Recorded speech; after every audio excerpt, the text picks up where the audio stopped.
잘 나가던 개그맨 이동우 씨에게 어느 날 청천벽력 같은 상황이 닥쳐왔습니다. 망막 색소 변성증으로 벼랑간 두 눈을 잃게 된 것입니다. 그에겐 어린 딸이 있었는데 이제는 그 딸이 그린 그림은 물론 훗날 그 딸의 결혼식도 볼 수 없게 될 거라는 절망감에 가슴이 미어져 왔습니다. 그러던 어느 날 그에게 전화 한 통이 걸려왔습니다.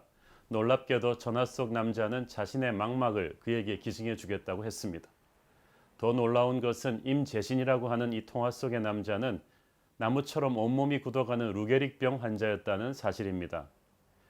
다큐멘터리 시소는 볼 수 없는 남자 이동우 씨와 볼 수는 있지만 루게릭병으로 움직일 수 없는 남자 임재신 씨가 함께 떠난 제주 여행기를 그리고 있습니다.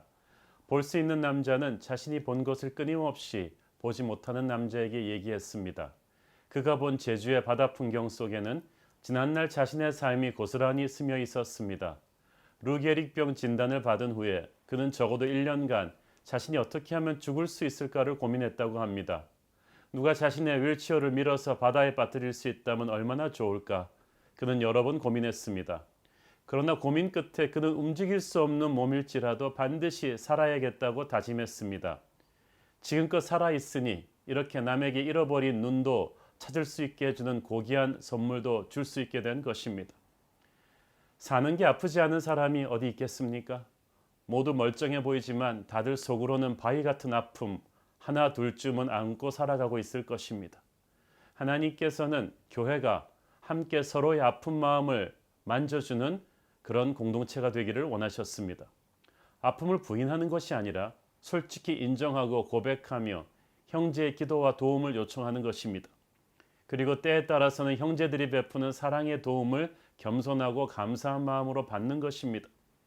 도와준다고 우쭐할 것도 없고 도움받는다고 자존심 상할 것도 없습니다. 우리 모두가 살면서 한 번쯤은 남을 도와줘야 할 때가 있고 또 도움을 받아야 할 때가 있기 때문입니다. 항상 내 자신의 아픔에만 함몰되어 있기 쉬운 우리는 내 옆에 형제 자매의 아픔에 대해서 관심을 가져야 합니다.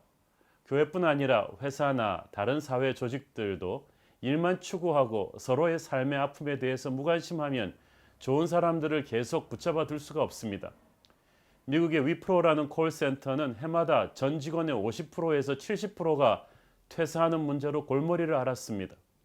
이 문제를 원인 분석을 하기 위해서 경영진은 신입사원 교육에서 A팀과 B팀 두 팀으로 나누어서 각각 임상실험을 진행해 보았습니다. A팀에게는 일방적으로 회사의 성공 신화를 교육했습니다. 실험이 끝날 때 맞추어서 회사 로고가 박힌 티셔츠를 나누어 주었습니다. 반대로 B팀에게는 당신은 언제 행복을 느낍니까?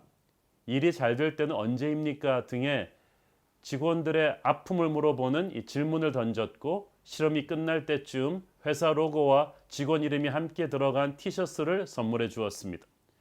그렇게 실험이 진행되고 7개월 뒤에 충격적인 결과가 나왔습니다. B팀의 잔류 비율이 A팀보다 무려 250%나 높았던 것입니다.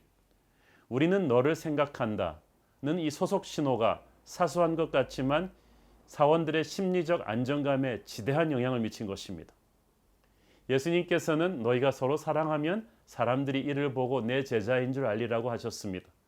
서로 사랑한다는 것은 서로의 약점을 담당해 주는 것이 아닐까요? 교회는 우리가 서로의 아픔과 약점에 관심을 가지고 어떻게 하면 서로 도우며 살 수 있을까를 연습해 보는 것입니다. 우리는 모두 불완전한 존재들입니다. 그러나 함께 있음으로 인해서 영원히 온기를 나누는 사람들입니다. 예수님 안의 사랑으로 함께 할 때 마침내 우리는 서로를 판단하지 않고 서로의 아픔을 품어줄 수 있습니다. 예수 안에 함께 할 때에 우리는 진정으로 행복할 것입니다.